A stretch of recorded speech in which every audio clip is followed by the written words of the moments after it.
नमस्कार. मी आता पेठवडगावमधील महामानव डॉक्टर बाबासाहेब आंबेडकर यांच्या चौकात उभा आहे. माझ्या पाठीमागे डॉक्टर बाबासाहेब आंबेडकरांचा पुतळा आहे आणि या पुतळ्याच्या बाजूला जे लोखंडी ग्रिल आहे त्या ग्रिलला एक आयशर टेम्पो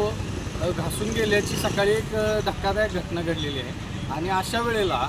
आधीच हा गजबजलेला चौक असतानासुद्धा या ठिकाणी एकही पोलीस कर्मचारी असेल, एकही वाहतूक कर्मचारी असेल या ठिकाणी उपस्थित नव्हता आणि इतर वेळेला इतर 3-3, 4-4 पोलीस ते आपण जे बघताय जे झाड आहे त्या झाडाच्या गार सावलीत बसलेले असतात आणि अशा ठिकाणी हे कर्मचारी कुठे जातात हा नेमका सवाल आता उपस्थित होतोय आणि महामानवांच्या पुतळ्याला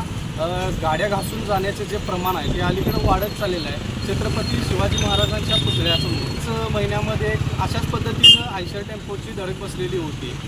सुरक्षा कठड्याला धडक बसलेली होती आणि आज